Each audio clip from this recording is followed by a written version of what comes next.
अस्सलामुअलैकुम, मैं हूं Amin Saad. Welcome back to my channel.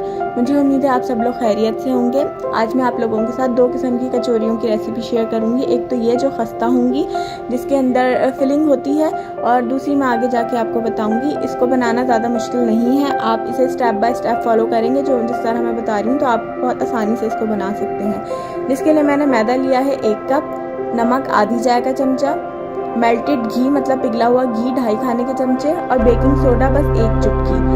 मैदे में मैंने सबसे पहले बेकिंग सोडा डाला है और उसमें नमक शामिल कर दिया है, और घी डालने से पहले हाथों की मदद से तीनों चीज़ों को मिक्स कर लें। उसके बाद घी शामिल करें। अब घी शामिल कर रही हूँ मैं। घी को मैंने पहले ही पिघला लिया था, जमा हुआ घी शामिल नहीं कीजिएगा, उसकी क्वांटिटी में फ़र्क आ जाता है। मैंने मेल्टेड घी शामिल किया है, थोड़ा सा चूल्हे पे माइक्रोवेव में मेल्ट कर लीजिएगा, उसके बाद शामिल कीजिएगा। हाथ से इस तरह मिक्स कीजिएगा कि जो उसके लम्स पड़ रहे होंगे, गुठलियाँ जो बन रही होंगी वो तोड़ के इस तरह अच्छी तरह सारे मैदे में इसको मिक्स कर लीजिएगा, और इस तरह से मुट्ठी बना के देखिएगा। अगर इस तरह मुट्ठी साबुत बन रही है तो आपकी घी की क्वांटिटी सही है, लेकिन अगर इस तरह नहीं बन रही है तो बस आधा खाने का चमचा घी, मेल्टेड घी आप और डाल सकते हैं। बस अब मैंने थोड़ा थोड़ा पानी डाल के इसको गूंद लिया है। हस्बे ज़रूरत पानी मैंने इस्तेमाल किया है, नरम आटा गूंदना है। थोड़ी देर लगेगी इस आटे को गूंदने में, ज़्यादा टाइम नहीं लगेगा, और इसको आप थोड़ी देर तक इसी तरह गूंदते रहेंगे तो सॉफ्ट सा आटा बन के तैयार हो जाएगा। देखिए इस तरह की सॉफ्टनेस है इसकी, और इसको अब ढक के तकरीबन 20 से 25 मिनट के लिए रख दीजिएगा। बस काउंटर पर छोड़ दीजिएगा, कहीं गर्म जगह पर रखने की ज़रूरत नहीं है, ऐसे ही रख दीजिएगा। अब चिकन की फिलिंग तैयार कर लेंगे। जिसके लिए ऑयल लिया है 1 खाने का चमचा, अदरक लहसुन का पेस्ट 1 खाने का चमचा, स्लाइस की हुई प्याज 1 कप, उबली हुई और रेशा की हुई चिकन 1 कप। कुछ मसाले शामिल कर रही हूँ जिसमें कुटा हुआ धनिया है आधा खाने का चमचा, जीरा आधा खाने का चमचा, साबुत जीरा है ये, काली मिर्चों का पाउडर 1 चौथाई चाय का चमचा, नमक आधी चाय का चमचा या हस्बे जायका, हल्दी पाउडर आधी चाय का चमचा, लाल मिर्चों का पाउडर भी मैंने आधी चाय का चमचा डाला है, और कुटी हुई लाल मिर्चें मैंने आधा खाने का चमचा डाला है। मिर्चें ये नॉर्मल हिसाब है, आप लोग कम ज़्यादा भी कर सकते हैं। अब मैंने एक पैन लिया है, उसमें ऑयल डाल दिया है। ऑयल को थोड़ा सा गर्म होने देंगे, आंच अभी स्लो ही रखिएगा, और उसमें मैं जिंजर गार्लिक का पेस्ट शामिल कर रही हूँ, यानी कि अदरक लहसुन का पेस्ट। बस इसको चंद सेकंड के लिए डाल के फ्राई करना है कि जो महक होती है स्ट्रॉन्ग सी अदरक लहसुन के पेस्ट की वो निकल जाए।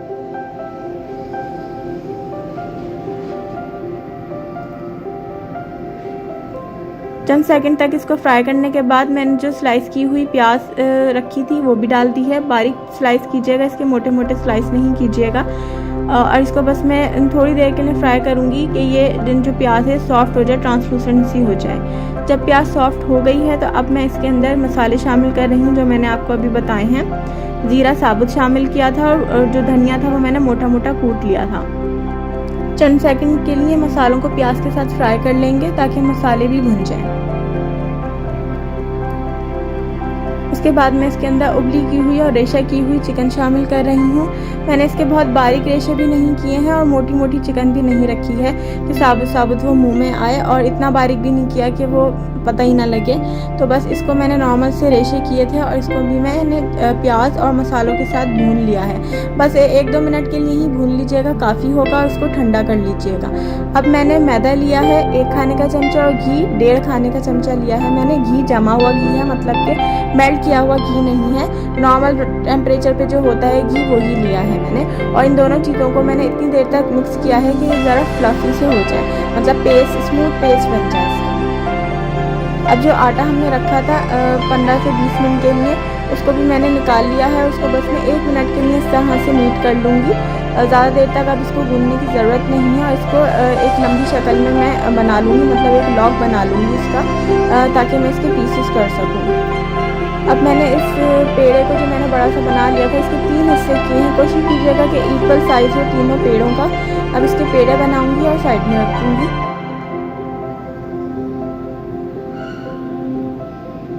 अब मैंने पहला वाला पेड़ा लिया है और इसको हाथ से प्रेस किया है। काउंटर पे थोड़ा थोड़ा सा मैं मैदा डाल लूँगी ताकि ये काउंटर पे चिपके नहीं, और इसको बेलन की मदद से बेल लें। बस रोटी की तरह इसको बेल लेना है।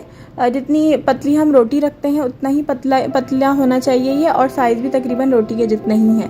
और जो मैंने पेस्ट बना के रखा था मैदे और घी का, वो मैंने 1.5 चाय का चमचा एक रोटी में लगाया है और इसको मैंने हाथ की मदद से फैला लिया है। ऊपर से मैदा डस्ट किया है, स्प्रिंकल किया है, ताकि जो लेयर्स हम बनाएंगे वो दिखनी चाहिए। और एक साइड को मैं सेंटर में ले आई हूँ रोटी की, और दूसरी साइड को भी मैं सेंटर में ले आई हूँ। और इस तरीके से मैंने एक एनवेलप बनाना है, आपको स्टेप्स दिख रहे हैं, आप इसी तरह फॉलो कर सकते हैं। इस तरीके से एक एनवेलप की शक्ल ले ली है स्क्वायर शेप में। तो अब मैंने चारों कॉर्नर्स को सेंटर में लाके इसको इस तरह से प्रेस किया है। अब देखें 4 कॉर्नर्स मिले हैं हमें, चारों कॉर्नर्स को खींचते हुए सेंटर में लाके प्रेस करना है इस तरह से। आप इसी तरीके से देखते जाएं और सारे स्टेप्स इसी तरह फॉलो कीजिएगा। अब दोबारा से 4 कोने मिले हैं, पहला कोना दबाया, दूसरा कोना और तीसरा और चौथा कोना भी मैं खींच के इस तरह से सेंटर में लाके प्रेस कर दूंगी और उसको दोबारा से पेड़े की शक्ल दे दूंगी। और जो जोड़ वाला साइड है वो अभी नीचे रखिएगा। इसी तरीके से मैंने तीनों पेड़े बना लिए हैं सेम स्टेप्स फॉलो करते हुए। अब पहला वाला पेड़ा लिया है मैंने, और जो जोड़ वाला साइड है वो फिलहाल नीचे है। जब मैं प्रेस कर रही हूँ इसको हाथों से ही प्रेस करना है, बेलन का इस्तेमाल नहीं करना है और बहुत ज़ोर ज़ोर से भी नहीं प्रेस करना है कि उसकी जो हमने लेयर्स बनाई है वो नहीं फटनी चाहिए। अब जो जोड़ वाला साइड है मैं ऊपर ले आई हूँ और उसके ऊपर मैं फिलिंग डाल रही हूँ। आप जो मैंने फिलिंग बनाई है वो 3 मतलब कचौरियों की है, आप उस हिसाब से तीनों में डिवाइड कर दीजिएगा। अब मैंने 2 हिस्से पकड़ के सेंटर में लाके दबा दिए हैं और जो सीधे हाथ वाला और उल्टे हाथ वाला जो कॉर्नर था उसको भी सेंटर में लाके इस तरह से मैंने उसको प्रेस किया है। फिलिंग को अंदर प्रेस करते रहिएगा, वो बाहर नहीं निकलनी चाहिए। आपके हर जोड़, हर पेड़े मतलब रोटी के चारों कोने अच्छी तरह से बंद होने चाहिए। इस तरह से अब मैं बंद कर रही हूँ, आप स्टेप देखते हैं, इसी तरीके से फॉलो कीजिएगा। अब मैंने चारों कोने बंद कर दिए हैं इस तरह से। अब 4 कोने मिले हैं, चारों कोनों को पकड़ के सेंटर में लाएं, इस तरीके से पकड़ के घुमा के और इसको प्रेस कर दें अंदर की तरफ। बस ये ख्याल रखिएगा कि कचौरी कहीं से भी खुली हुई नहीं होनी चाहिए, वरना तेल में जाके कचौरी खुल जाएगी, तेल भी गंदा होगा और कचौरियों में भी तेल भर जाएगा। इसी तरीके से मैंने तीनों कचौरियों में फिलिंग कर ली है। और अब मैंने ऑयल रख दिया था चूल्हे पे पहले ही हल्की आंच पे। ये नीम गरम तेल है, ज़्यादा गरम तेल नहीं होना चाहिए। उसमें कचौरियाँ डाली हैं, मैंने अभी 2 ही डाली हैं क्योंकि कढ़ाई छोटी थी, तीसरी मैंने अलग से फ्राई कर ली है। और इसकी मैंने 5-7 मिनट बाद ही इसकी साइड चेंज कर ली थी, वरना अगर एक ही साइड पे ज़्यादा देर तक पकते रहेंगे तो वो साइड डार्क हो जाएगी। तकरीबन 20 से 25 मिनट तक इसको हल्की से मीडियम आंच पे पकाइएगा ताकि अंदर तक इसकी सारी लेयर्स पक जाएं, कच्ची ना हो जब आप इसे तोड़ें। तो बस इस तरीके से गोल्डन कलर आ जाए और 20 से 25 मिनट हो जाएं तो आप इसको निकाल लीजिएगा और साइड से इसकी मुस्तकिल चेंज करते रहिएगा ताकि ये हर तरफ से पक जाए। गहरे तेल में पकाइएगा। तो बस ये थी कचौरियों की रेसिपी। आप इसको देखें कितनी परफेक्ट शक्ल आई है। अभी मैं आपको इसकी आवाज़ भी सुना देती हूँ कि कितनी क्रिस्पी बनी थी ये।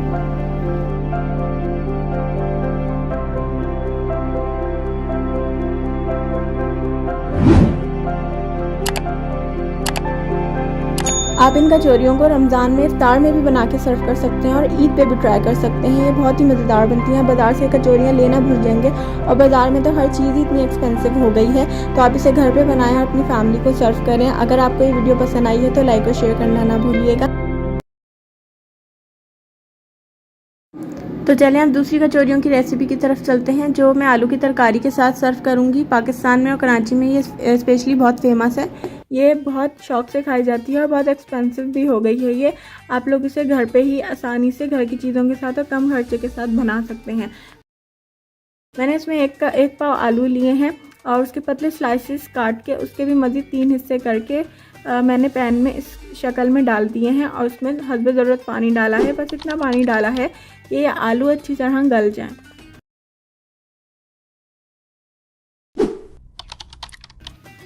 अब मैं इसको ढककर 10 मिनट के लिए मीडियम टू लो फ्लेम पर पका लूँगी। 10 मिनट गुजर गए थे तो मैंने इसकी लिड हटाई है और इसको चमचे से तोड़ के देख लिया था, ये गल गए हैं। 1 चौथाई चाय का चम्मच हल्दी पाउडर, आधी चाय का चम्मच कुटी लाल मिर्च, 1 चाय का चम्मच से थोड़ा सा कम साबुत सफ़ेद ज़ीरा, आधी चाय का चम्मच कलौंजी, आधी चाय का चम्मच सौंफ, हस्ब ज़रूरत नमक और थोड़ा सा जर्दे का रंग डाला है कलर के लिए। अगर आप लोगों के पास राई हो तो वो भी आधी चाय का चम्मच डाल दीजिएगा। अब आधी चाय का चम्मच मैंने इसके अंदर कुटा हुआ धनिया डाला है और 2 चुटकी टाटरी डाली है। टाटरी ऑप्शनल है, आप लोग चाहें तो इसको स्किप भी कर सकते हैं, लेकिन इसमें थोड़ी सी खटास अच्छी लगती है इसके लिए मैंने टाटरी डाली है और मैं चमचे की मदद से ही आलूओं को पीस दूँगी। सारे आलू नहीं पीसने, कुछ साबुत भी छोड़ने हैं, ताकि जैसे बाज़ार वालों की तरकारी में कुछ आलू साबुत और कुछ ग्रेवी आती है, हमारी भी इसी तरीके से मिल सके। अब ये बहुत गाढ़ा है, आप लोग चाहें तो इसको ऐसे भी छोड़ सकते हैं, लेकिन मैंने इसके अंदर 1/4 कप पानी डाला है। क्योंकि ये ठंडे होने के बाद मज़ीद गाढ़ा होगा। अब मैंने इसको 1-2 मिनट के लिए मज़ीद पका लिया था, ताकि इसमें एक जोश आ जाए। इस तरह की इसकी कंसिस्टेंसी थी। ये बहुत मज़ेदार रेसिपी है, आप लोग इसे ट्राई करेंगे तो आपको बहुत पसंद आएगी और आप हमेशा के लिए इस रेसिपी को अपने पास सेव कर लेंगे। उसी के साथ मैंने इसके अंदर 1 खाने का चम्मच गाजर का अचार डाला है। ये बाज़ार का अचार है और गाजर का ही अचार डालना है। लीमू मिक्स अचार या कैरी का अचार नहीं डालना है, इसमें गाजर का ही अचार डलता है। ये तरकारी तैयार है, तो मैंने इसका चूल्हा बंद कर दिया था। अब मैं कचौरियों की तैयारी कर रही हूँ, जिसके लिए मैंने 1 कप मैदा लिया है, उसमें 1/4 चाय का चम्मच नमक डाला है और 1 खाने का चम्मच ऑयल डाला है और उसको मैं हाथ की मदद से मिक्स कर रही हूँ। अब मैं इसमें थोड़ा थोड़ा पानी डाल के इसका आटा गूंद लूँगी। थोड़ा थोड़ा ही पानी डालना है, सारा पानी एक साथ नहीं डाल देना, वरना इसको हैंडल करना मुश्किल हो जाएगा। ये नॉर्मल पानी है, टैप वाटर है, रूम टेम्परेचर का पानी है, ना ठंडा है ना गर्म है। अब मैं जिस तरह हम रोटी का आटा गूंदते हैं, इसी तरीके से इसका आटा गूंद लूँगी। बस ये ज़्यादा सॉफ्ट ना हो और ज़्यादा हार्ड भी ना हो। ज़्यादा टाइम नहीं लगेगा इसको गूंदने में, ये तकरीबन 2-3 मिनट में ही गूंद जाएगा।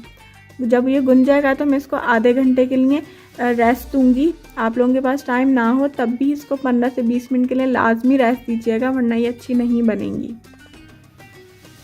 और इसमें तेल ही डालना है, घी नहीं डालना। अगर आप लोग इसमें घी डाल देंगे तो हो सकता है ये खस्ता हो जाए और खाई ना जाए। अब ये आटा गुन गया है, तो मैंने इसका पेड़ा बना के इसको आधे घंटे के लिए ढककर रख दिया था। आधा घंटा हो गया था तो मैंने इसको मज़ीद 1-2 मिनट के लिए गूंद लिया है, ताकि ये स्मूथ हो जाए। ये रमज़ानों के लिए इफ्तारी के टाइम पे ये रेसिपी या ये डिश बहुत अच्छी लगती है। आप लोग इसे ट्राई ज़रूर कीजिएगा। अगर रमज़ानों में ना बना सकें तो ईद के लिए तो ये आइडियल रेसिपी है। ये नाश्ते में बहुत अच्छी लगती है। आप लोग इसे अपने घर वालों को सर्व कीजिएगा, उनको बहुत मज़ा आएगा। अब मैंने इसके छोटे छोटे पेड़े करने हैं, तकरीबन इसमें 10 पेड़े आराम से बन जाएंगे। छोटे पेड़े बनाने हैं, इसके छोटे बॉल्स बना लिए थे मैंने। 10 पेड़े आराम से बन जाते हैं 1 कप मैदे में। अब जो मैंने इसके पेड़े छोटे छोटे तोड़े थे, उसको मैं स्मूथ बॉल्स बना के एक साइड पे रख दूँगी। अगर आप लोगों के पास टाइम हो तो आप लोग इसको 10 मिनट के लिए मज़ीद रख सकते हैं, लेकिन अगर टाइम ना हो तो ज़रूरी नहीं है, आप लोग इसे फ़ौरन भी बना सकते हैं। 10 से 11 पेड़े बनेंगे इसके आराम से। ये सारे पेड़े बना के मैंने एक बर्तन में रख दिए थे और अब मैं इसको हाथ की मदद से ही फैलाऊंगी। काउंटर पे मैंने ऑयल लगाया है और पेड़ा रख दिया है और हाथ पे मज़ीद ऑयल लगा के मैंने इसको हाथ की मदद से फैलाया है। कोशिश कीजिएगा इसको हाथ से ही फैलाएं। अगर आप लोग इसे बेलन से फैलाएंगे तो हो सकता है तेल में जाके ना फूलें। मैं इसको हमेशा हाथ की मदद से ही फैलाती हूँ और ये बहुत अच्छी फूल जाती हैं। बस इस बात का ख्याल रखना है कि ये पतली आप फैलाएं, इसको पतला फैलाना है और इसके कॉर्नर्स का भी ख्याल रखना है कि कॉर्नर्स भी इसके पतले हों। अगर कॉर्नर्स मोटे होंगे तो ये तब भी तेल में जाके नहीं फूलेगी। पतला इसको फैलाना है, जितना दरमियान से पतली हो उतनी ही साइड से भी ये पतली होनी चाहिए। अब ये ज़्यादा बड़ी भी नहीं फैलानी। देखें, आपको मेरे हाथ से अंदाज़ा हो रहा होगा, इतनी बड़ी मैंने इसको फैलाई थी। अब गरम तेल पहले से ही मैंने रख दिया था गरम होने के लिए, उसमें कचौरी डाली है और इसको फ़ौरन पलट देना है। डालते साथ ही इसको पलट देना है, उस पर मुस्तकिल ऑयल डालते रहना है या इसको ऑयल में डुबोते रहना है चमचे की मदद से ही, तो ये फ़ौरन फूल जाएंगी। इंतज़ार नहीं करना कि एक साइड से हो जाए तो फिर हम पलटेंगे। ऐसा करेंगे तो आपकी कचौरी हार्ड हो जाएगी, सख्त हो जाएगी और ये फूलेगी भी नहीं। फिर दोनों साइड से इक्वली गोल्डन कलर आ गया था तो मैंने इसको निकाल ली थी। एक और देख लीजिए, मैंने गरम तेल में कचौरी डाली है, उसको फ़ौरन पलट दिया है और मुस्तकिल मैं इसके ऊपर तेल डाल रही हूँ जब तक ये फूल नहीं जाती। कुछ कचौरियाँ फ़ौरन फूल जाती हैं, कुछ थोड़ा सा टाइम लेती हैं, लेकिन अगर ना भी फूलें तो कोई मसला नहीं है, क्योंकि बस कचौरी सॉफ्ट होनी चाहिए। दोनों साइड इक्वली कलर आ जाएगा तो मैं इसको निकाल लूँगी। ज़्यादा टाइम नहीं लगता इसको पकने में, फ़ौरन ही इस पर कलर आ जाता है। और ये नहीं सोचिएगा ये अंदर से कच्ची होंगी, अंदर से कच्ची नहीं होती, क्योंकि हमने बेली ही इसको पतली हैं। देखें कितनी मज़ेदार सी लग रही हैं ये और कितनी फ्लफ़ी बनी हैं ये। टेस्ट में भी बहुत अच्छी होती हैं आलू की तरकारी के साथ, ये बहुत मज़ेदार लगती हैं। आप लोग इस रेसिपी को ज़रूर ट्राई कीजिएगा और मेरे चैनल को सब्सक्राइब भी कीजिए। लाइक, शेयर और कमेंट करना ना भूलिएगा। फिर आऊँगी इंशाल्लाह अच्छी सी रेसिपी के साथ।